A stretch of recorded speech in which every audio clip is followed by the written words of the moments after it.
Este é o Relatos Roubados Podcast e eu sou a Adele e venho por meio deste contar a vocês muitos relatos do Reddit que eu procurei traduzir e coloquei num teleprompter. Bem-vindos ao novo episódio de Relatos Roubados e com isso 25% dos ouvintes já pularam o que eles estavam escutando no Spotify. Eu tava olhando hoje os números de retenção e é assim. Depois da apresentação, 25% vai embora. Então, vocês, 75% que ainda estão aqui, estejam animados, porque hoje eu trouxe, acho que dois relatos, exatamente, dois relatos que foram, assim, top relatos, já testados no podcast em alemão, onde tiveram muitos debates e muitos comentários. Quero ver a reação de vocês. E o nosso tema de hoje é Deu Ruim. E esse poderia ser um tema eterno para este podcast, Relatos Roubados, porque raramente eu trago aqui uma história que deu bom. Raramente eu trago uma história fofinha e carinhosinha. Não, a gente quer polêmica, a gente quer debate. E outro recadinho para vocês, se você está assistindo isso aqui pelo Spotify ou pelo YouTube, eu te recomendo ir até o Instagram e o TikTok. Por quê? No TikTok e no Instagram nós temos relatos extras toda semana que eu posto lá como Relatos Roubados Express, que nem, sabe Carrefour City dentro da cidade, Carrefour Express? Então, exatamente, igual o supermercado que tá dentro da cidade, tem ali durante a semana relatos extras, além desses 5 relatos que eu trago aqui uma vez por semana, também do Reddit, em sua maioria, a não ser que você, querido ouvinte, queira me mandar o seu relato, eu leio com o maior prazer, anonimamente. Além disso, no Instagram temos também o quê? Temos os bastidores deste podcast. Ai, os bastidores? Como assim os bastidores, Adele? Ah, vocês mostram como vocês cortam o podcast, como vocês sobem eles... Não. Eu mostro todas as cenas picantes da minha vida. Picantérrimas. Assim, a vida da Dona Helena de Munique, uma jovem senhora praticamente aposentada, com 4 cachorros, numa cidade que não é muito conhecida por ser a cidade mais animada da Alemanha. Uma cidade assim grande, mas praticamente de interior. E é isso que eu mostro, a minha vidinha aqui. Tem dia que eu levo vocês para passear na cidade, tem dia que eu mostro para vocês o que eu tô fazendo em umas lojas, tem dia que eu levo vocês para ir num restaurante comigo, tem dia que eu levo vocês para fazer unha. Sim, gente, aquela vidinha de Dona Helena de Manuel Carlos, só que em vez de ser no Leblon, é em Munique, a Alemanha. Essa cidade acho que tem 1.700.000 moradores atualmente, mas que mais parece uma cidadezinha do interior, com todo o seu inverno, com todo o seu sol, com toda a sua natureza, com todas as suas pessoas estranhas, restaurantes caros, lojas bonitas, e é isso. Então vai lá no TikTok, vai lá no Instagram, vale a pena seguir lá se você gosta de relatos e se você gosta de fofocar a vida alheia, porque eu não tenho nada a perder. Eu literalmente tenho pouquíssimo a perder. Ainda mais em português. Então eu tô postando assim. De vez em quando aparece um hater, de vez em quando aparece. Tivemos essa semana uma grande polêmica no YouTube, acho que eu comentei isso semana passada aqui com vocês. Se não comentei, vou comentar agora. Onde eu comecei um dos episódios dizendo: Olá, pessoas, olá, todes. Fiz uma coisa assim, coloquei um todes ali. Gente, umas 3, 4 pessoas foram me atacar no... atacar não é verdade, assim, ainda não estou ao nível de ser atacada. Gostaria de estar lá, gostaria. Mas foram lá me criticar dizendo que eu estou fazendo um atentado à língua portuguesa. Dizendo que eu não vou assinar este canal. Ai, me perdeu nos 20 segundos. Meu amigo, vai na sombra. Ai, não, porque ninguém fala todos, nem mesmo os progressistas ou amantes da esquerda. E aí eu deixei aquela pergunta: se em algum momento eu não deixei claro em qual lado do espectro político aqui estamos, e se em algum momento eu deixei a entender que talvez eu esteja ao lado do espectro direito, por favor, me diga a minutagem, de onde foi isso, que eu tenho que gravar um vídeo, retratar e fazer uma nota de esclarecimento e colocar um vídeo camiseta branca e pedir desculpa, porque jamais essa foi a nossa intenção aqui. Mas, sem mais delongas, é assim que se fala? Gente, vamos ler mais a dele, vamos comprar um livro em português e ler mais em português para melhorar esse vocabulário? Vamos já para o primeiro rolato. Ai, eu amo. Vamos ler mais, vamos melhorar o vocabulário? Ai, o nome do podcast é Rolato. Vamos para os primeiros rolatos que eu roubaste. Não, gente, eu sei falar português. Vamos para o primeiro relato que eu roubei. Exatamente, Reddit. E esse aqui vem do subreddit Cheating Stories, ou seja, histórias de traição. Então, a gente já tem uma pequena continuação do nosso último episódio, não, penúltimo, que foi sobre traição. Claro, todo episódio tem muita traição, porque o Reddit é 80% traição, 10% calote e os outros 10% chegando coisa do trabalho. Mas vamos lá, o título é: Meu ex tentou me trair, só que não deu muito certo para ele. E a história desta Queen é assim. De uns tempos para cá, meu ex estava muito estranho com o seu celular. Depois de um tempo, ele começou a dormir com o celular no bolso da calça. Sabe, quando a pessoa, toda vez que ela vai tirar o celular e vai abrir alguma coisa, você vai tentar, assim, meio que ver o que tá acontecendo, ela tira, assim. Ele tava meio assim. Agora, dormir com o celular no bolso da calça, estranho. Um baita de um sinal vermelho, eu pensei, mas eu não falei nada. Aí eu comecei a reparar que ele nunca mais pegava o celular na minha frente, assim, do nada. Nem desbloqueava. Aí eu já sabia que tinha alguma coisa aí, que eu não sou boba. Uma noite, o celular escorregou da calça de moletom que ele tava e eu acordei com o celular perto assim das minhas pernas. Eu só ia colocar o celular para carregar. Sei, amiga, sei, a gente sabe. Mas vi um monte de notificações e mensagens de um aplicativo de namoro. Na hora eu tive vontade de acordar este sem vergonha com um tapa. Mas eu não fiz isso. Em vez disso, eu criei um perfil neste aplicativo usando fotos de uma amiga minha. Ele nunca tinha conhecido essa amiga e eu pedi a autorização dela. Obviamente, não usei simplesmente as fotos dela. Ela é exatamente o tipo dele e eu sabia que ele era obcecado por olhos azuis. Então, quando demos match nesse aplicativo, ou seja, meu perfil falso, com o meu namorado, eu já imaginava que isso ia acontecer, começamos a conversar. Ficamos alguns dias conversando, ali, só no flerte, falando besteiras, coisinhas picantes, coisas bobas e gostosas. E ele contou para ela, ou seja, para mim que estava por trás deste perfil, que era solteiro e que morava com um amigo. Vejam só. Então eu sugeri que ele pagasse um quarto de hotel para a gente se encontrar. E ele topou. Escolhemos um hotel. E agora um detalhe importante. Eu, como namorada, pagava absolutamente tudo nessa casa. Porque ele estava desempregado, tá? Durante um ano, ele drenou as minhas economias, com muita manipulação. Sempre que eu dizia que não tinha dinheiro sobrando, ele falava, mas nós somos uma família, a gente cuida um do outro, né? Quando as coisas ficam difíceis, um apoia o outro. Ok, um ano nessa. Para vocês saberem, eu pagava meu financiamento estudantil, todas as contas de um apartamento de um quarto onde morávamos e ainda toda a comida. E mesmo assim, este cara teve a cara de pau de me pedir dinheiro pessoalmente. Eu sabia para quê? Para o encontro, para pagar o hotel. Ele disse que era o aniversário da mãezinha dele. Tava chegando e ele queria comprar um presentinho. Falei, sim, claro, amor, toma aqui $50. Mas só porque naquele ponto aquilo já tava até engraçado de tão ridículo. Eu nunca vou esquecer o sorriso dele naquele momento. No fim de semana, ele saiu dizendo que ia visitar a mãe e que provavelmente dormiria lá. Claro, né? Eu dei um beijo de despedida e falei para ele se divertir. Assim que ele saiu, eu arrumei todas as coisas dele e deixei do lado de fora do nosso apartamento, ali,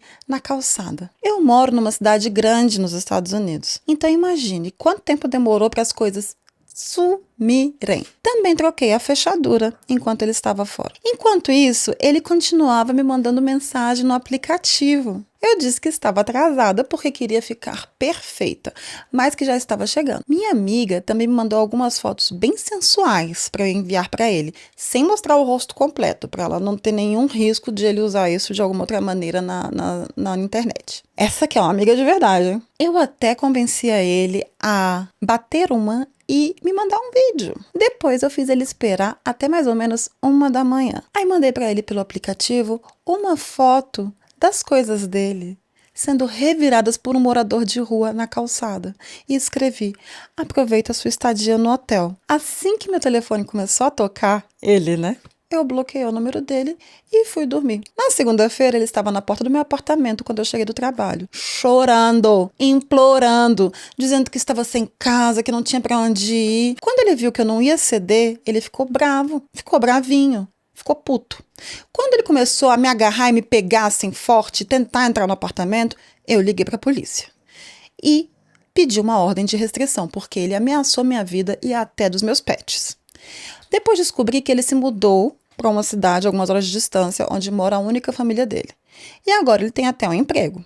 Tomara que tenha aprendido alguma coisa. Parabéns para nossa amiga, que foi fria, que foi calculista, que em vez de explodir num rompante de emoção ao pegar aquele celular, onde ela já percebia que muitas coisas aconteciam ali, ela só via aquelas notificações do que seria do Tinder. Sei lá, tem tantos, né? Tem Tinder, tem Bumble, tem não sei o quê. Eu nunca tive uma conta nesses aplicativos, porque eu estou num relacionamento desde a época que não existia celular.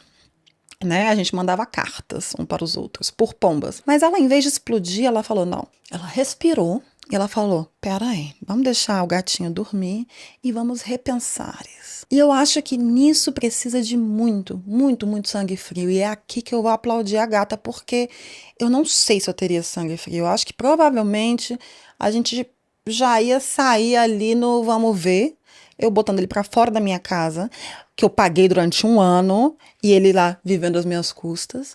Mas não, ela ainda pegou foto da amiga, a amiga super parceira, e pegou ele no pulo. Ai, que vergonha, o cara pediu ainda 50 conto pra ir pro hotel. E ela deu porque ela é maravilhosa, porque ela falou, vai, porque eu quero a sua humilhação sendo completa. E é isso, mulheres. Hoje estamos gravando no Dia das Mulheres, hoje é dia 8 de março. E é essa a mensagem para vocês. Deu ruim pro cara. Por quê? Porque ela usou da vingança. Claro, podia ter dado errado? Podia. E isso é muito importante. Muitos comentários, quando eu conto histórias aqui do Reddit, tanto no Instagram quanto no TikTok, falam, hey, cuidado que é assim que morre gente. E é verdade. Aqui ela foi boba de chegar do trabalho na segunda-feira sozinha. Ela devia ter pedido para alguém acompanhar, pedir uma amiga, um amigo, né? Ou até, eu já ia falar, até avisar a polícia com antecedência, mas acho que isso não acontece nada, né? Mas não chegar sozinha, chegar talvez com um grupo ali em casa, alguns dias, para não ficar desamparada. Ela trocou a fechadura, que foi muito bom, mas ele encontrou ela na rua. Pediu a ordem de restrição, nós sabemos que a ordem de restrição não impede ninguém de fazer coisa nenhuma, infelizmente, mas o cara ficou com medo o suficiente e foi embora. Sim, aqui na teoria e no Reddit deu tudo certo, a vingancinha é engraçada, é legal de ler. Na vida real pode dar muito errado. Então, talvez o conselho daqui no Dia das Mulheres seria, não faça. Ou, se você souber que o cara... Não tem como saber, né? Quando que o cara vai ser violento. Esquece.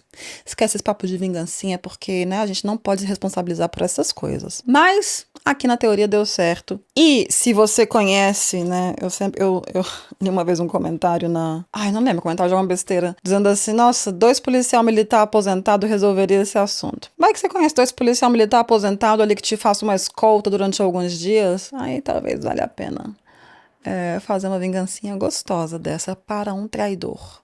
Deu ruim pro cara, gostei. E daqui nós vamos já para o segundo relato. E este relato também do Reddit vem do subreddit True Off My Chest, ou seja, desabafos. E aqui o título é: Vou ter que partir o coração da amante do meu marido e eu não quero fazer isso. Essa história é maravilhosa e infelizmente eu fui checá-la hoje e a pessoa que escreveu deletou a conta e deletou a história também, mas eu tinha aqui nos meus arquivos, obviamente, e pude ainda trazê-la para cá. Por quê? A história é assim. Meu marido tem um caso. Descobri há 8 meses, quando chegou uma mensagem do Henry. Apareceu na tela do celular: eu te amo. 3 corações. E embaixo, Henry. Eu consegui sincronizar as mensagens que chegam no celular do meu marido no nosso iCloud. E desde então venho acompanhando tudo, praticamente, né, em real time. O pior é que a amante dele também é uma vítima nisso tudo. Ela não faz ideia de que ele é casado. Ele contou para ela que está separado de mim e que estamos em processo de divórcio. Para ser justa, ele não fala mal de mim, nem inventa aquela história clássica da ex-malvada que faz ele sofrer. Uau, o Alecrim pelo menos poupou ela disso. Na verdade, ele praticamente nem fala de mim. Acho que é porque essa história da ex-malvada é uma mentira tão batida já de marido infiel que ela provavelmente perceberia. Normalmente, a esposa odeia ou despreza a amante, certo? Mas eu não consigo odiar essa mulher. Na verdade, eu quase sinto pena dela. Ela não faz ideia de quem é meu marido, de que ele é um completamente loser. Ela é um amor de pessoa que merece o mundo inteiro. Ela manda fotos dos cartões de Natal que ela faz à mão para enviar para pessoas em asilos, porque as festas podem ser muito solitárias para quem mora lá, diz ela. Ela escreve pequenos poemas de amor para ele. Ai. Quando ele diz que está estressado, ela pergunta como pode ajudar. Ela também é muito inteligente. Sempre que fala de algo que gosta, parece daqueles mergulhos profundos do YouTube, sabe? Só que em texto. Meu marido nem merece respirar na mesma direção que ela. Eu sei que preciso confrontar ele e dizer que eu quero o divórcio, mas eu venho adiando isso. Ele não é o tipo de homem que teria coragem de contar a verdade para ela, para a amante. Então provavelmente vai sobrar para mim quebrar o coração dela, destruir o coração desta moça e contar toda a verdade. E eu não quero ser essa pessoa. Eu não quero ser a pessoa que vai fazer essa moça chorar. Só espero que ela saiba que, mesmo tendo perdido um namorado que a traiu, talvez ela ganhe uma amiga em mim. Eu não quero que ela sinta vergonha. Não por algo que fizeram com ela, e muito menos por algo que nunca foi culpa dela. Esse é o meu maior medo. O momento em que eu tiver que partir o coração dela e ela achar que fez algo errado. E mesmo sabendo que a tempestade vai vir de qualquer forma, eu não tenho como impedir. Um momento de silêncio para esta senhora. Pronto, passou um momento de silêncio. Eu entendo que ela, né, pegou ali outra sangue frio, vamos dizer aqui, igual a nossa amiga do relato anterior, que pegou o cara no pulo nas mensagens e falou, não, vamos planejar a vingança. Essa aqui tá há 8 meses lendo mensagens. Agora, ela diz uma frase assim, ela diz, eu espero que ela saiba que mesmo perdendo um babaca, né, que atraiu durante todo este tempo, porque ele estava assim casado, ela pode achar uma amiga em mim. Querida, a amante vai pensar, Mona, tu tá lendo minhas mensagens há 8 meses com esse caba, assistindo meu chifre, assistindo eu ser feita de idiota, sendo feita de idiota também, lendo mensagens privadas de talvez, né, com um certo teor de picância ali, com um certo teor de não podemos ler em voz alta diante de crianças. E você decidiu, assim, depois de 8 meses, ou sei lá quanto tempo mais ela vai demorar, me contar? Eu contaria para amante, sim. Eu acho legal aqui, né? Estamos no Dia das Mulheres, então eu acho que sim. Sororidade, e ela tá sendo feita de idiota, então eu acho que sim.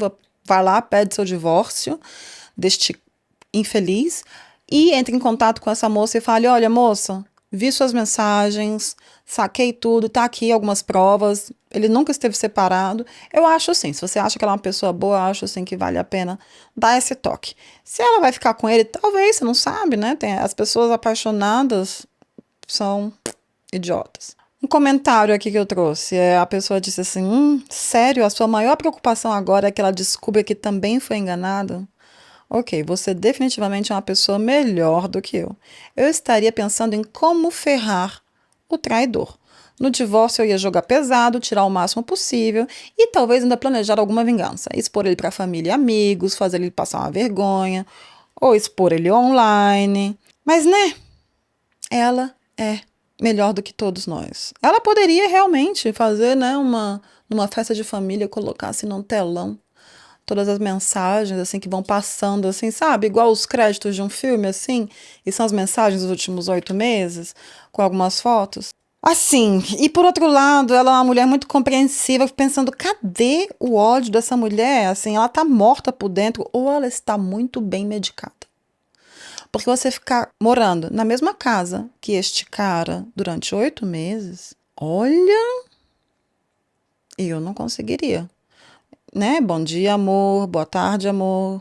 Não, não, não, não, não, não. Aí eu procurei aqui uns comentários a mais. O povo falando, você deve ser a mulher mais compreensiva e generosa do mundo, não consigo imaginar. E olha que eu me considero uma pessoa bem legal, mas sendo honesta, eu provavelmente seria o estereotipo completo, com ciúme, com raiva da outra mulher. E dizendo que ela é boa demais para esse mundo. Aí ela respondeu os comentários dizendo, sim, eu também fico com ciúme pensando como ela é, se ela é mais bonita. Mas eu não tenho como ficar com raiva dela porque a gente tem que direcionar a raiva para a pessoa certa. E sim, a raiva tem que ser direcionada para o homem, né? Eu acho horrível quando a gente tá assim vendo coisas de traição, onde a mulher vai lá e ataca a outra mulher da traição. Sim, a outra mulher, se ela sabe que o cara é casado, tem namorada, ela é uma biscate, ela tá cagando ali. Mas o ódio tem que ser direcionado à violência, caso houver, e a gente aqui é contra a violência, por favor, não façam, porque a gente não tem assistência jurídica, deve ser direcionada ao homem, né, que foi quem casou com você. E é isso. O que você faria? Você mandaria uma mensagem para ela? Falaria, meu amor, também tem essa ideia, hein? Em vez de expor o cara já, né? Falar assim, querida, olha, eu vou pedir o divórcio desse cabo aqui, mas antes, queria te contar, eu sou a esposa dele. E aí, quer fazer um combinado, a gente fazer uma vingancinha juntas? Não estaria nada mal. Episódio passado a gente teve uma coisa parecida, eram duas irmãs que combinaram e fizeram uma vingancinha bem legal, viu? Assim, a irmã perdoou a traição da outra irmã com o namorado. Aqui, se a mulher tivesse sangue frio também, a amante, quem sabe elas não podem planejar uma vingancinha gostosa de expor ele no trabalho, com a família. Mas, vinganças à parte, nós vamos já para o terceiro relato, porque hoje a gente tá, com bastante tempo, porque a gente tem que ir pra cama, que hoje tem formação de paredão daqui a pouco no Globoplay. E este relato vem do subreddit Legal Advice, ou seja, conselhos legais. E quando foi postado, acho que foi postado há 3 anos atrás, estava lá, urgente, a pessoa pedindo ajuda, né? E o título é: minha colega de trabalho adotou um menino da Ucrânia há alguns anos. Agora está perguntando no trabalho se alguém quer adotá-lo e escrevendo no Facebook que vai passar ele para outra família. Vocês estão passadas? A história é assim. Minha colega de trabalho é meio estranha, vou chamar ela de Mary. Ela e o marido são daqueles super religiosos que têm um monte de filhos adotivos. Até agora são 8. Eita! Não vou falar nada porque eu conheço uma família aqui que tem 8, viu? E não são adotivos, são naturais. E são de uma mulher. E eles têm a minha idade. Se vocês quiserem mais detalhes, me avisem, que aí eu conto. Mas aí tem que ser numa versão paga, tá? Cada um vive a própria vida, né? Vou deixar aqui os julgamentos à parte. A Mary adora contar tudo da vida dela no trabalho. Então, quando ela decidiu adotar um menino da Ucrânia, todo mundo ficou sabendo. Ela escolheu uma criança mais velha porque, segundo ela, seria mais fácil para ela e para o marido. Isso foi há 2 anos. A Mary já me pediu algumas vezes para ficar de babá do menino. Vou chamar ele de Tony. Nunca foi problema porque eu gosto de crianças. Eu nunca vi nada muito alarmante, apesar de a Mary viver dramatizando no trabalho sobre como o menino é terrível. Ele parecia gostar de vir aqui em casa. Aqui em casa somos só eu e meu namorado. Nosso apartamento é pequeno, mas limpo e bem cuidado. A casa da Mary é nojenta, para ser sincera. A Mary vivia dizendo como o Tony adorava ficar aqui na minha casa, mas eu sempre achei que era só porque ele se divertia aqui. Ultimamente, a Mary tem passado o dia no trabalho falando para qualquer pessoa que queira ouvir como o Tony é horrível, como ele trata mal os outros filhos dela, os irmãos dele, e como ela vai se livrar dele. Ela chegou a mandar um e-mail para todo mundo do nosso setor perguntando se alguém queria adotar o filho dela. Ela chama isso de passar a criança para outra família. Vamos abrir aqui um parênteses. Nos Estados Unidos existe realmente um fenômeno conhecido em que alguns pais adotivos tentam entregar crianças adotadas para outras pessoas pela internet, como se estivessem transferindo a responsabilidade para outra família. Tá? Esse parênteses aqui, fecha parênteses, voltando para o relato. Entrei no Facebook hoje e era a mesma coisa. Ela postou fotos do Tony no perfil dela, praticamente anunciando ele para uma nova adoção e dizendo para entrar em contato se alguém tiver interesse. Eu ainda não respondi o e-mail que ela mandou no trabalho e também não comentei no post do Facebook. Mas eu estou muito perto de perder a cabeça com ela por causa disso. Ela passou do nível de esquisita diretamente para o completamente surtada. Eu deveria ligar para o Serviço de Proteção à Criança, o órgão responsável por investigar casos de abuso ou negligência contra menores? Acabei de ligar para a polícia, mas eles pareceram totalmente confusos sobre o que fazer. Mesmo assim, concordaram em ir até a casa dela para verificar se a criança está bem. O post no Facebook ainda está lá. Isso é realmente legal? Eu não sei muito sobre adoção e quando procurei sobre isso na internet, a maioria dos resultados, quando coloco a palavra rehoming em inglês, era sobre pessoas que fazem isso com animais. Alguém tem algum conselho? Lembrando que ela estava ali na comunidade de conselhos legais, né? Assim, bem pesada a história. E eu fiquei chocada em saber que existe esse fenômeno de adotar e realocar depois a criança. E assim, antes da gente chegar à segunda parte, porque sim, vai ter uma atualização, ainda bem, porque eu fiquei muito curiosa, eu vou dar a minha opinião de quem nunca adotou nenhuma pessoa, mas já adotou cachorro, tá? Que pra mim, gente, me cancelem, tá na hora de ser cancelada. Aquela, né, que fica lutando pra ser cancelada. Mas é uma vida, assim como de uma criança. A diferença é que um cachorro vai viver, sei lá, seus 15 anos, 18 anos, se for um poodle, 25 anos. E uma criança, né, são muito mais anos e não é ao fazer 18 anos que você se livra da responsabilidade, por assim dizer. Muitas vezes, né, demora muito mais, até financeiramente. E eu penso assim, se não deu certo para todas as partes, vale a pena repensar. Trabalhei com uma ONG que salva cachorros na Itália, de onde vem 2 dos nossos cachorros. E a gente fazia exatamente isso.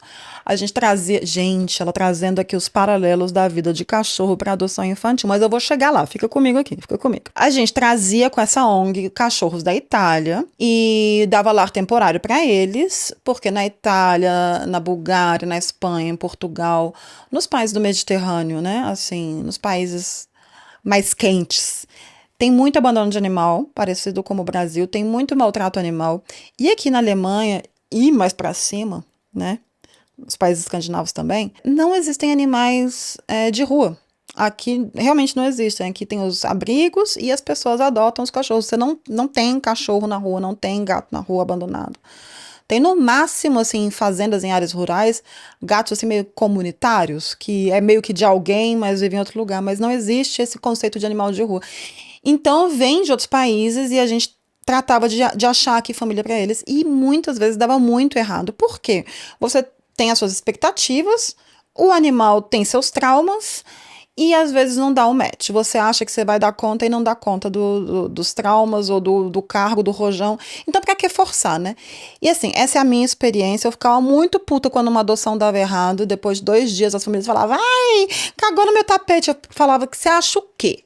O cachorro tá lá, enfiado numa jaula há anos, há meses, sei lá o que, foi maltratado, e vai chegar na sua casa e vai saber exatamente que só pode fazer o negocinho dele na hora que sai na rua, porque aqui também não existe esse papo de tapetinho que tem aí no Brasil, viu? Vou criticar aqui. Isso é nojento. Os animais, eles conseguem sim segurar e fazer o negócio deles só lá fora, a não ser que tenha algum problema já medicinal. Esse negócio de tapetinho é coisa de gente preguiçosa. Falei, né? Sai com seu animal 4 vezes ao dia. Ai, não tenho tempo, então não tem animal. Então, trazendo esse paralelo aqui da minha experiência animal com a experiência de quem adota uma criança, imagine, dos Estados Unidos e da Ucrânia, né? Trouxe lá da Ucrânia, porque é uma cultura totalmente diferente. Ela falou que já era uma criança mais velha, não falou a idade, vamos colocar aqui, mais velha eu penso assim, sei lá, a partir dos 6, 8, 9 anos. Então, a criança já tem que se adaptar culturalmente, já tem que adaptar o idioma, provavelmente ainda não sabe e tal. Então, assim, é uma responsabilidade imensa. E eu acho, assim, que se deu errado a adoção, né? Pode ser que as partes não se gostem, não bateu, não deu match, não bateu as vibes. Aprendi que vibe é coisa de velho, que hoje em dia os novos dizem a aura. Não, as auras não bateram. Eu acho que tem que sim fazer, né, uma realocação da criança para que todos tenham a oportunidade e a chance de serem felizes. Mas eu não acho que quem faz isso é a mãe que não gostou da criança, não. Ai, não gostei, ele é terrível. Não, acho que quem tem que fazer isso é uma agência, né, a agência da adoção que acompanhou essa adoção, algum órgão responsável, porque que isso? Colocar a criança no Facebook, tipo, como se estivesse à venda? E isso a gente está falando aqui, né, no país dos arquivos de Epstein. Agora, ela colocou na história, antes de começar a atualização, uma edição. Agora deu merda geral. Está um caos aqui, mas eu trago uma atualização mais tarde. O mais importante, as crianças estão seguras. Crianças, a mulher tinha 8. Eu fui lá caçar a atualização da mulher, né? O update que ela escreveu. O texto era gigante, gente, então eu pedi pro ChatGPT dar uma resumidinha aqui. Se vocês pegarem o link aí do podcast e forem ler, não vai ser assim palavra por palavra, que normalmente eu tento manter fielmente. É um pequeno resumo aqui. Ela diz assim: quero começar agradecendo a todo mundo aqui que me ajudou com informações e contatos.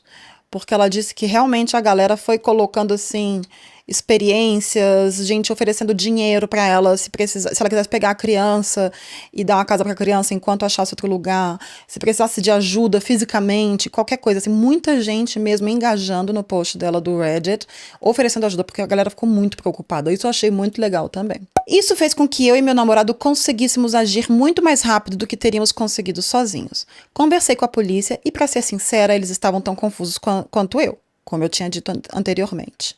Mesmo assim, concordaram em ir até a casa e verificar se a criança estava bem. Também consegui falar com o Serviço de Proteção à Criança do meu estado e expliquei que a Mary estava praticamente anunciando o menino no Facebook. Passei todas as informações que eu tinha sobre a Mary, sobre a criança, o Tony, e sobre a adoção. Depois disso, começou a espera. Isso foi noite passada. A noite passada foi provavelmente a mais estressante da minha vida. Por volta das 2 da manhã, a polícia entrou em contato comigo. O policial explicou que os assistentes sociais chegaram à casa pouco depois deles. E a situação ficou muito pior do que qualquer pessoa imaginava. A Mary já estava conversando com alguém para entregar o Tony no dia seguinte. E aí veio a descoberta. A adoção do Tony nem sequer era legal. Ele tinha sido entregue para Mary e para o marido em outro estado, sem aprovação de um juiz, que é obrigatória nesses casos. E não parou por aí. Durante a visita surgiram outros problemas sérios dentro da casa. E por causa disso, todas as 8 crianças foram retiradas da casa pelos assistentes sociais naquela mesma noite. E o caos continuou no trabalho. A Mary é do trabalho dela. Nossa empresa é pequena e a dona da empresa já tinha descoberto o e-mail da Mary, que ela tinha mandado, pedindo para alguém ficar com o filho dela, para readotar o filho dela praticamente. A chefe ficou esperando a Mary aparecer no trabalho. Quando a Mary chegou, começou a contar uma história sobre como os filhos estavam sendo tirados dela injustamente, blá, blá, blá, aquele drama, e pediu folga para limpar o nome. Aí a dona da empresa perdeu completamente a paciência. Mary foi ali mesmo demitida. Gente, minha cabeça ainda está girando com tudo isso. As últimas 24 horas foram completamente caóticas. Meu coração está partido pelo Tony e pelos outros filhos, porque eu não faço ideia do que estava acontecendo naquela casa, mas pelo menos sei que agora eles estão seguros. Olha, essa história me levou aos comentários, né, que estavam embaixo da atualização, embaixo do post inicial, e essa história estava no Best of Reddit Updates, onde estava tudo reunido, que é a comunidade onde todos os melhores updates são reunidos. E eu fui lendo os comentários e vendo as pessoas contando sobre esse fenômeno nos Estados Unidos, que eles chamam de realocar crianças adotadas.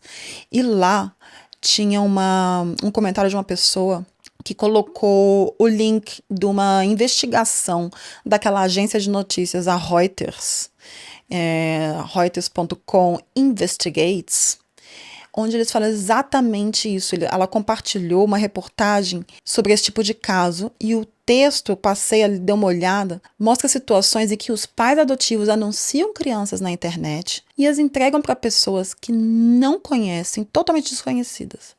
Em um dos casos, uma menina da Libéria, imaginem, foi entregue para um casal desconhecido e essa menina desapareceu poucos dias depois.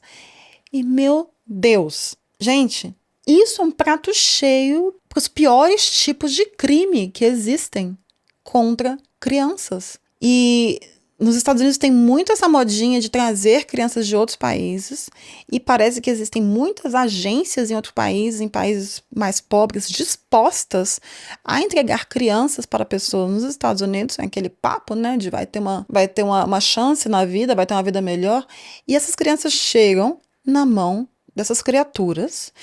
E assim, eu vou deixar o link para vocês, eu espero colocar, porque eu sempre falo que eu vou deixar alguma coisa na descrição, e na hora que eu faço a descrição eu não lembro, eu espero lembrar. Eu vou deixar o link para vocês. É uma investigação super antiga já, tá? A gente tá em 2026, essa investigação acho que era de 2013. E isso mostra como que o negócio é sério, isso naquela época já estava assim. Essa investigação analisou mais de 5.000 publicações feitas durante 5 anos num fórum da internet. Em média, uma criança era anunciada ali para ser entregue a outra família no mínimo uma vez por semana.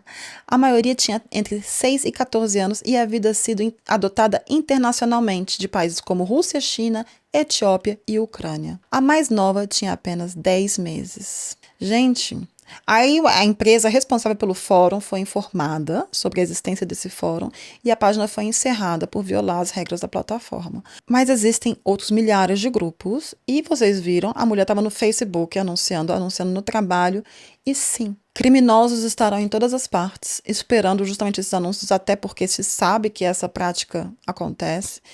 E eu acho que é muito mais fácil dar sumiço, entre aspas, aqui, né, numa criança que foi adotada internacionalmente do que com uma agência nacional que provavelmente tenha mais meios ou tenha mais interesse em manter a adoção, né, com as rédeas na adoção até ela ser finalizada.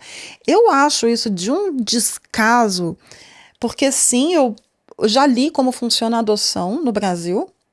Já escutei um podcast que eu gosto muito, o Mamilos. Foi um dos primeiros podcasts que eu comecei a escutar lá em 2018, 2019, onde uma das moderadoras, uma das podcasters, conta como ela adotou a filha dela. Uma história linda, super emocionante. Ela adotou a criança, depois teve um filho com o marido, e ela conta como foi e tal. E ali foi onde abriu o meu caminho, abriu minha mente para um dia uma possível adoção. Não tinha isso em mente ainda e falei, olha, marido, escute aqui este podcast, o que você acha? E ele falou também, olha, não imagino a gente tendo filhos biológicos, não imagino a gente tendo filhos agora, a gente é muito novo, com os nossos 40 a gente ainda se sente adolescente, mas quem sabe um dia, quando a gente estiver financeiramente assim, numa situação melhor e já tiver vivido certas coisas na nossa vida, quem sabe a gente não abre as portas para uma adoção também de uma criança mais velha. E neste relato, esse relato me abriu as portas também, e também me abriu a curiosidade de ler como funciona a adoção no Brasil, e é um negócio, assim, super complicado. É um processo que demora, é mais longo do que uma gravidez. Enfim, não mais longo do que uma gravidez, porque pode ser que você fique tentando ali 1, 2 anos ficar grávida, né? Mas, assim, é um processo que tem todo um ajuste psicológico, tanto dos pais interessados quanto com a criança. Aí tem a questão da visita, aí faz, né, os assistentes sociais e os psicólogos fazem esse match no sistema, né, que se deu lá, aí deu match. Eu coloquei que eu aceito uma criança a partir de 6, 7 anos, independente do sexo, blá, blá, blá. Aí dá match, aí a gente vai lá, a gente tem que se mudar praticamente para o lugar, morar lá, para manter essa relação com a criança, enquanto ela mora no abrigo e tal. Acompanho também algumas famílias que fizeram adoção no Brasil, assim, umas histórias bem interessantes de como funcionou tudo, como foi tudo muito pesado, inclusive, para todos os envolvidos, porque é um processo muito longo. E isso aqui, lendo como funciona nos Estados Unidos, mostra mais uma vez como o pessoal deste país leva coisas tão sérias assim, tão superfluamente, né? Pegando crianças como se fosse assim material como se fosse item de colecionador, e me deixou assim revoltada. até pensei em fazer um especial sobre este tema, assim, tipo, especial investigativo e contar a história completa porque eram muitas histórias reunidas nessa coisa de investigação da Reuters, e procurar também né, como está hoje em dia, como que é a situação, tem novas regras, tem novas leis, tem algum tipo de proteção, ainda mais agora, né, isso aqui foi na época que nem guerra na Ucrânia tinha, e olha, deixou de coração partido, e eu que não sou nem assim tão mole com coração pra criança. O pobre do Tony. E olha aqui, aplausos pra essa pessoa, aplausos pra essa mulher que não virou os olhos, tá, pro lado e falou, não é meu problema, porque existe muito, eu vejo muito, pessoas assim que falam, não é meu problema, não vou me envolver. E aqui não, ela como já tinha essa ligação com a criança, já tinha sido babá dele, assim, né, já tinha cuidado dele por algumas vezes, ficou horrorizada com o fato dessa realocação familiar. E ela não simplesmente assistiu isso sentada calada, ela foi lá, escreveu no Reddit, onde as pessoas ajudaram. Acho muito legal também achar esse apoio na comunidade aqui, porque a comunidade realmente pode dar muito mais informações do que só tentar pesquisar sozinho. E chamou a polícia que, né, salvou essas crianças. Eu não achei nenhum update sobre isso, de como elas estão, mas os relatos, os comentários abaixo me deixaram alarmada. Deu ruim. Voltando ao tema do episódio para Mary, deu muito ruim. Que bom que deu ruim, que bom que ela foi demitida, que bom que ela perdeu os filhos. E eu espero que ela jamais tenha recebido os filhos de volta, porque uma pessoa dessa não está apta, né, a adotar ninguém. E que ela, por favor, nunca adote também nenhum pet, nenhum animal, né? Não é de confiança, não adote nada, nem uma planta, diabo de mulher. E marido, né?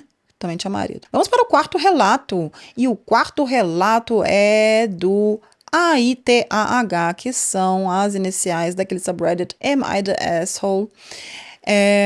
Tradução, sou eu o babaca. E o título é, esse é interessante. Vamos também aqui entrar na parte legal de um assunto. Na parte jurídica, não legal de legal. Sou babaca por não deixar nada para minha filha afastada e os filhos dela no meu testamento depois de que ela cortou o contato comigo? Vamos ver se ele é o babaca. Tenho uma doença terminal e estou morrendo.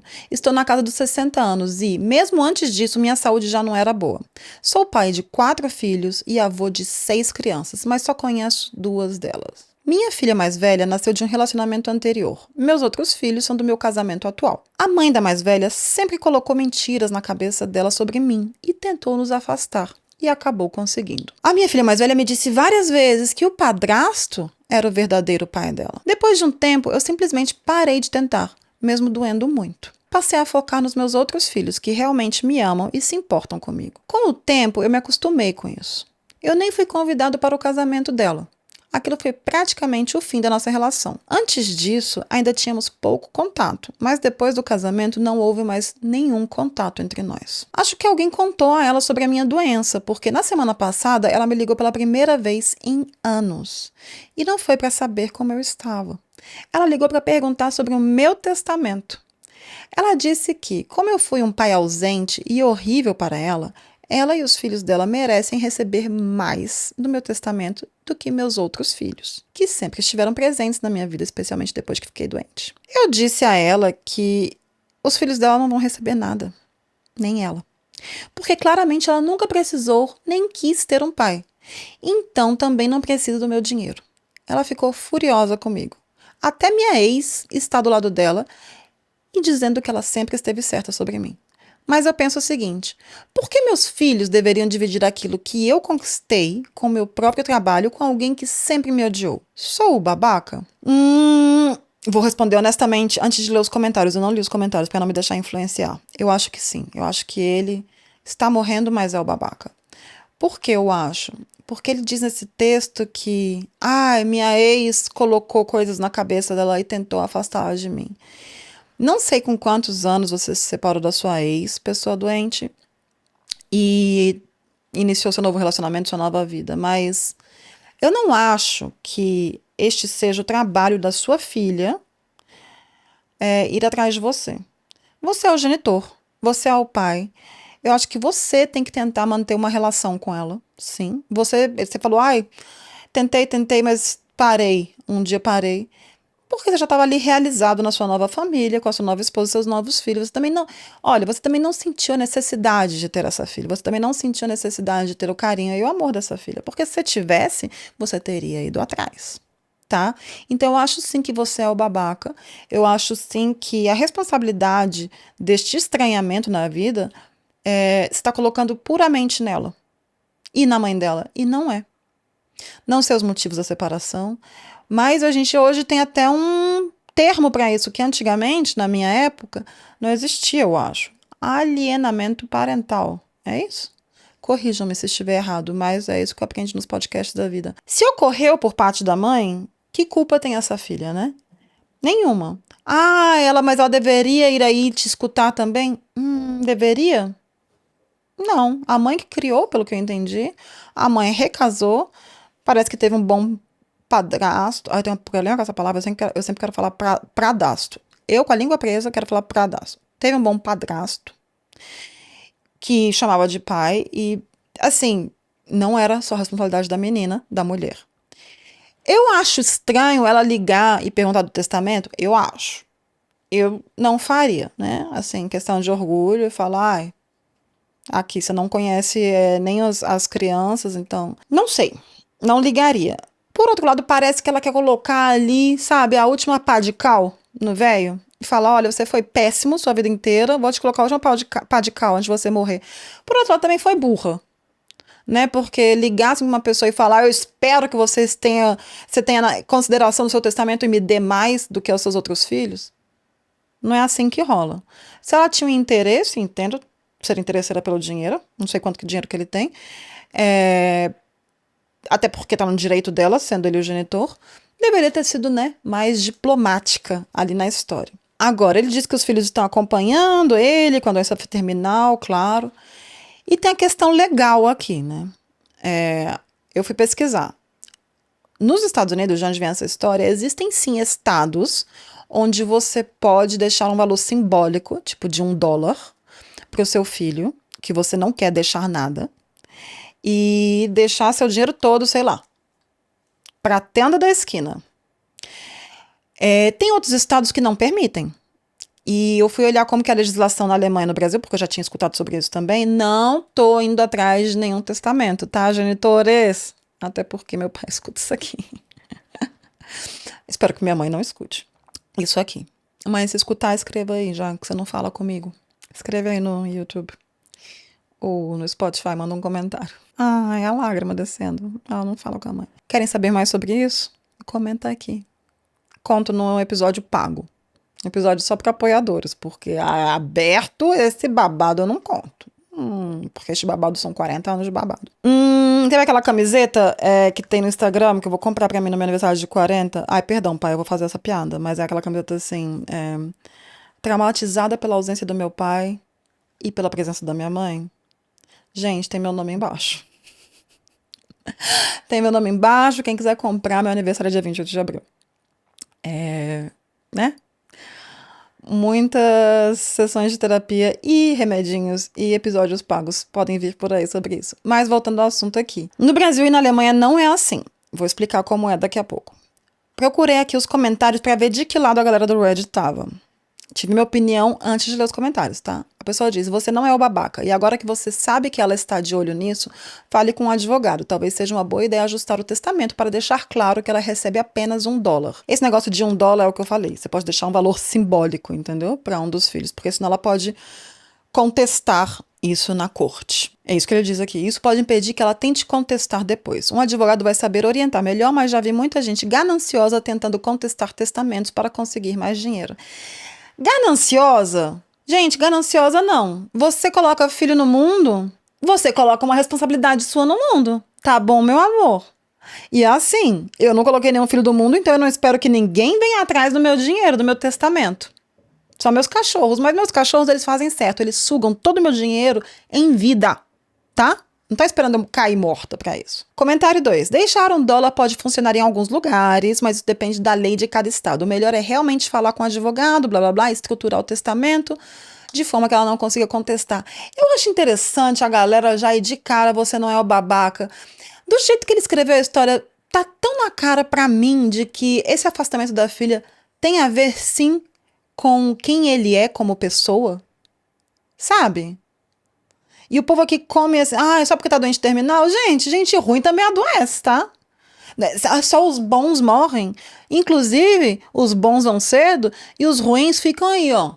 Véi, carcomido. Fui procurar, né? Como eu disse, nos Estados Unidos, cada um é como o Brasil, né? É um regime federal, cada estado tem a sua legislação, que a gente também tem no Brasil, só que no Brasil a gente não tem tantas diferenças assim em tantas coisinhas pequenas como tem nos Estados Unidos.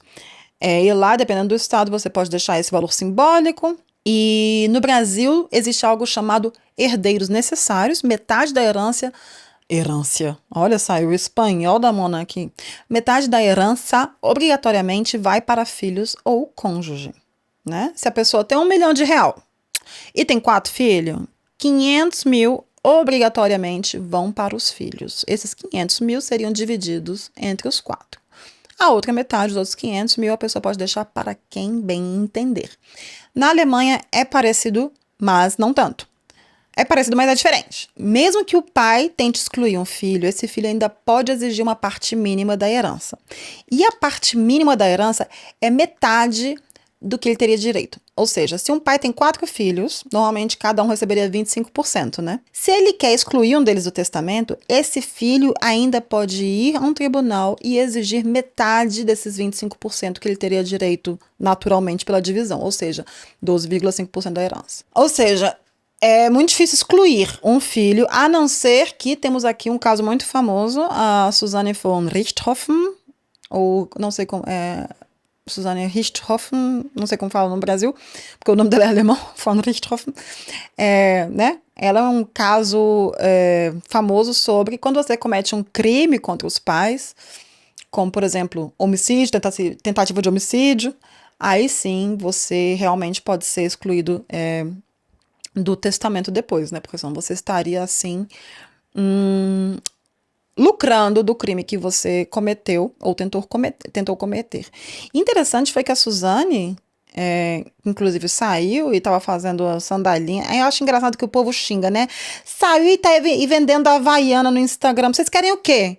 Que ela vá roubar vocês no sinal? Se ela saiu da prisão, ela tem que trabalhar com alguma coisa, caralho. Se a legislação permitiu que ela saiu, vocês não tem que xingar a ela. Eu não tô defendendo quem matou o pai, não, mas o que ela vai fazer? Ela não vai lutar pelo direito dela de sair? Ela pode ir lá falar, rezei, louvei, orei tanto para Jesus e para não sei quem, que agora sou uma nova pessoa, posso sair. E se a justiça acreditar? E se a justiça acha que ela tem que sair? Vocês podem xingar, então, o Código Penal e os parágrafos que estão ali deixando criminosos saírem antes da hora. E é assim que funciona para todo mundo, eu acho que é preso, que você, né, citando aqui outra criminosa famosa, eu li esses dias, da cadeia você sai, do túmulo não. Quem disse isso foi a Elise Matsunaga. Né, concluindo aqui, se você não está de acordo com o Código Penal soltando pessoas antes da hora, fique sabendo, quando você cometeu o seu crime, você também pode recorrer a este Código Penal, a este parágrafo que soltou a Susanne. Funciona assim, cara. Agora, xingar quem tá, acho que, por exemplo, a Elise Matsunaga tá fazendo a vida de Uber, a Susanne tá fazendo a vida vendendo sei lá o que, miçanga, ou ela, acho que ela ia estudar e queria ser advogada, alguma coisa assim. Gente, vocês querem que as pessoas façam o quê?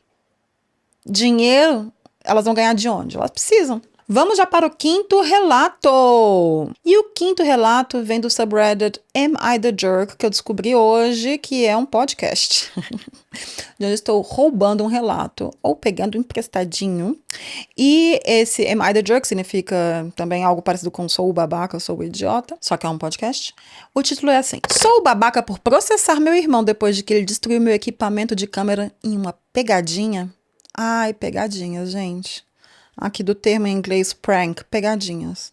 Quem gosta de uma pegadinha? E, nossa, o que tem de influencer nesse YouTube, nesse TikTok fazendo pegadinha? Claro, 95%, 99% é fake, é. E agora, aquele 1% que não é? Um ranço. Eu, 24 anos, mulher, sou fotógrafa freelancer. É meu trabalho em tempo integral e é assim que eu pago meu aluguel. Meu equipamento não é um hobby, é literalmente o que sustenta a minha vida. No ano passado, finalmente consegui juntar dinheiro para comprar uma lente profissional de longa distância, que custou quase $2.200. Eu cuido dessa lente como se fosse um bebê recém-nascido. O meu irmão queridinho, Léo, de 21, quer virar criador de conteúdo na internet. Ele é obcecado por gravar pegadinhas e desafios para os seguidores. Na maioria das vezes são coisas irritantes, como assustar alguém atrás de uma porta. Ai, dessas eu dou risada. Gente, susto eu morro de rir. Susto não é pegadinha. Susto, não, quando tem um compilado de susto, eu racho o bico de passar mal. Sabe quando você tá de noite, assim, você entra naquele loop de Reels ou de TikTok engraçado? Nossa, os de susto eu passo mal. Tem alguns que são mentiras? Tem, mas mesmo assim eu passo mal de rir. Mas, ultimamente, ele começou a fazer coisas cada vez mais exageradas para conseguir mais atenção. No mês passado, eu estava na casa dos meus pais para o almoço de domingo. Minha mochila com equipamento estava no corredor porque eu ia sair direto dali para fotografar o belíssimo pôr do sol. Léo, meu irmãozinho, decidiu que seria engraçado gravar um vídeo fingindo que tropeçava e derrubava minha mochila escada abaixo para registrar a minha reação. O problema é que eu não tinha fechado completamente um dos compartimentos da mochila. Quando ele, em aspas, tropeçou, minha câmera e a lente nova saíram da mochila e quicaram pelos 12 degraus de madeira da escada. A estrutura da lente rachou e as peças de vidro dentro dela se quebraram completamente. Ficou totalmente destruída. Deu PT na lente da irmã de $2.200. Quando eu vi o que aconteceu, eu comecei a tremer. O Léo ainda estava com o celular na mão, rindo, dizendo para os seguidores que eu parecia prestes a explodir. Quando eu disse que a lente estava destruída e que custava mais de $2.000, a gravação acabou imediatamente. Ele começou a se defender na mesma hora, disse que era apenas uma brincadeira e que eu não deveria ter deixado a mochila em um lugar de passagem se não queria que alguém tocasse nela. Também disse que não tinha dinheiro para pagar aquilo e que eu provavelmente tinha seguro. O problema é que meu seguro tem uma franquia de $1.000 e mesmo assim o valor do seguro aumentaria depois. Meus pais ficaram do lado do Léo. Disseram que ele ainda é jovem e está tentando encontrar o caminho na vida e que eu não deveria ser tão dura com ele. Chegaram até a sugerir que eu simplesmente perdoasse a dívida como se fosse um presente de aniversário para ele. Eu dei 2 semanas para ele pelo menos pagar o valor da franquia, os $1.000. Ele ignorou minhas mensagens e, no fim de semana seguinte, ainda publicou um vídeo em uma boate, tá? Aquilo foi o limite para mim. Ali acabou. Juntei o orçamento do concerto e o vídeo que ele mesmo tinha publicado na internet e entrei com uma ação no Tribunal de Pequenas Causas. Eu ganhei o processo facilmente. Mesmo assim, ele continuou dizendo que estava sem dinheiro para pagar, apesar de as redes sociais dele mostrarem o contrário. Então, usei o procedimento legal para que o valor seja descontado diretamente do salário que ele ganha em um trabalho de meio período em um depósito. Agora, minha família está me tratando como se eu fosse um monstro. Minha mãe diz que eu estou destruindo meu relacionamento com meu único irmão por causa de equipamento e que estou sendo cruel ao tirar dinheiro direto do salário dele. Léo me mandou uma mensagem dizendo que, por minha causa, ele não consegue pagar o seguro do carro este mês. Mas eu não sinto que destruiu essa relação. Para mim, quem destruiu foi a falta de respeito dele pelo meu trabalho. Se ele tivesse mostrado o mínimo de arrependimento, eu teria resolvido tudo em particular. Sou eu a babaca? Jamais, amiga. Que moleque e que paz. Esse papinho de ele é apenas um menino, isso funciona sempre com quem? Com os homens. Ai, o menino. E eu sempre me pego nessa, viu? Chamando marmanjo, safado de menino. Assim, meio que pra desprezar, mas a gente tem que ter cuidado nisso. Porque aí, chamando de menino, chamando de moleque, a gente diminui a responsabilidade desta criatura que com 21 anos já está legalmente responsável por todos os seus atos imbecis. E mamãe e papai? Olha, francamente, corte o contato porque, gente, $1.000 de franquia? E depois, como ela disse, não, é maravilhosa que tem seguro, né? Você tem seguro, Christian, para todo o seu equipamento? Tô aqui sentada com o senhor, né, editor, que tem as câmeras aqui viradas para mim. Eu não vou dizer o valor dessas câmeras, senão vão entrar e vão arrombar essa casa aqui e levar tudo. Gente, eu sei, custa uma fortuna. Cada lente que tem aqui nesses armários, eu não quero nem saber quanto custa. Não, é isso a verdade, eu não quero nem saber. Eu tenho medo de chegar perto, eu sou espalhafatosa, eu sou, né, meus braços, meus cotovelos, não gosto de chegar perto. Esse negócio aqui que eu tô falando aqui, esse microfone aqui, quanto custa um desse? Isso é barato. Isso é barato, ele tá dizendo quanto? 200 euros. 200 euros, custa um braço de um microfone. Com o microfone já, né? Não. O braço são 110. O braço são 110 e o microfone? 200. 200. 180. Ok. Só esse conjuntinho aqui de braço de microfone com microfone já dá 300 euros. 300 euros vezes 6, que é o curso do real hoje. É quanto? 300 euros vezes 6? É quanto? 300 euros vezes 6? R$ 1.800. Só isso aqui, tá? Todo isso aqui que tá aqui virado pra mim, vocês não estão vendo aqui em cima de mim, tem um monte de luz, uma caralhada. Por quê? Ele trabalha com isso. E ele não tem seguro. Até porque se tiver seguro é foda, né? Porque você tem seguro dessas coisas, o seguro vai ficando mais caro e as coisas vão ficando antigas, né? Com o tempo você vai recomprando as coisas, você vai revendendo as coisas. Ele não revende nada, porque ele larga tudo guardado. Enfim, o cara, primeiro, não se arrependeu, não pediu desculpas, ainda quis virar a situação dizendo: ai, você deixa as suas coisas espalhadas aí pela casa no lugar de passagem. Ah, moleque! Você gravando pegadinha do malandro, entendeu? Os negócios quicando escada abaixo, você rindo, gravando ainda sua irmã. E ainda teve a pachorra de colocar na internet, de subir o vídeo, de tão burro que é. Trabalha meio período no depósito e agora não vai pagar o seguro do carro, vai andando. Vai de patinete, vai de bicicleta. Pede demissão, pede pra sua mãe, pede pro seu pai, te vira. E assim, a sorte sua é que ela tenha seguro e tenha a franquia de 1.000, viu? Talvez o juiz só mandou pagar a franquia, não sei, acho que deve ter mandado pagar a lente completa. Eu acharia o justo. Tem que pagar os 2.200 e a Câmara, ela não falou ainda qual foi o dano. E ainda pediria danos morais, porque aquele dia ela não esteve e, né, o dia seguinte ela não esteve em condições de trabalhar, porque na verdade, né, imagina se ela tivesse um trabalho no dia seguinte, um freela, que precisasse da câmera de 2.200, da lente, e o moleque tinha quicado o negócio escada abaixo. Tem isso aí, devia ter inventado ainda uns freela que você perdeu, colocado ali no processo e você, muito honesta, não fez. Então, olha, o seu irmãozinho, influencer de pegadinha do malandro, gente, as pegadinhas do Silvio Santos, vocês lembram? Meu marido coloca às vezes isso de vez em quando pra assistir e ele racha, mas, gente, que coisa errada. Mas tem aquela que é a do elevador, que o cara finge que tá com diarreia no elevador com as pessoas e começa a soltar, sei lá, um mousse de chocolate, uns peidos, as pessoas vão se desesperando e tentando subir. Ai, meu Deus, toda vez que eu vejo esse vídeo eu passo mal, mas é horrível. E se alguém tem um mal súbito ali, se alguém tem um piripaque, um tremelique, uma parada cardíaca, uma parada cardiorrespiratória ali, cai duro. Já aconteceu, eu acho, não já? Já teve uma história assim que alguém, acho que foi uma pegadinha na Rússia, que alguém foi, deu um tiro e matou o cara da pegadinha. Então, você, minha querida, é o que o comentário aqui diz. Obrigada pelo seu serviço. Talvez seja um influenciador de pegadinhas a menos nessa linha do tempo caótica. Você não é babaca nem um pouco. E o outro diz, a minha opinião, esses influenciadores de pegadinha são os piores. Tomara que ele pare antes de levar um soco por uma dessas brincadeiras. Não, eu espero que ele leve um soco por uma dessas brincadeiras. Não só um, por mais, né? E aqui, vamos colocar aqui fora do parênteses pegadinha, dá susto não é pegadinha. Eu sempre dou susto no meu marido, porque a gente tem que treinar o coração, né? O coração é um órgão que ele, né? Ele faz o quê? Tum, tum, tum, tum. E a gente tem que treinar como um músculo.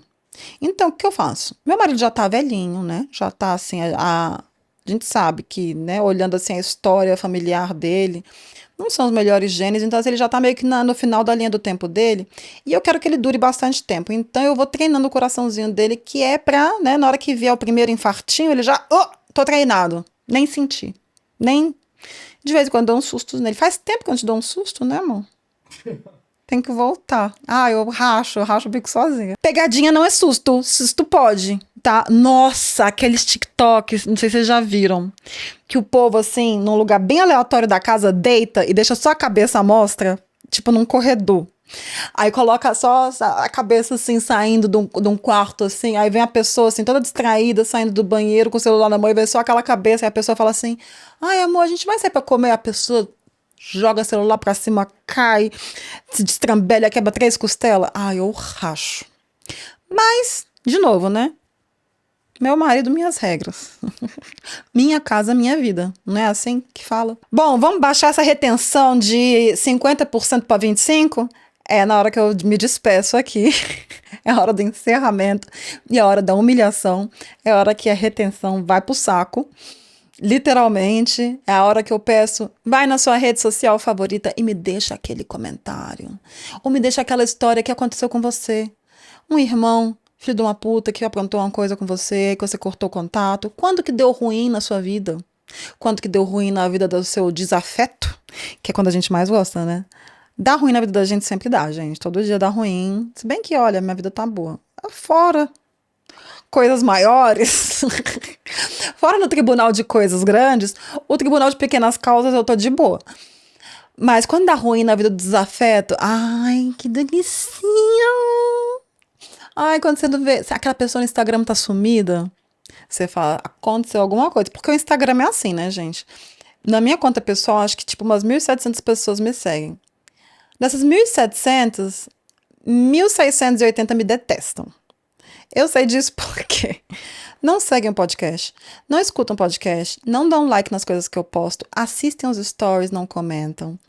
Então, assim, elas estão ali porque elas não gostam de mim. Eu sei disso, elas sabem disso e a gente mantém essa linha de... Ai, gente, todo mundo é assim. Eu sei que 80% das pessoas que você segue, você tá ali pra seguir pela fofoca, pelo descaso, pelo desrespeito, pra falar como fulana, ai, como tá feia, ai, tá tomando monjalo, olha como ela secou, olha como ela tá murcha. Eu sei que você tá ali pra fazer isso, que é pra julgar, tá?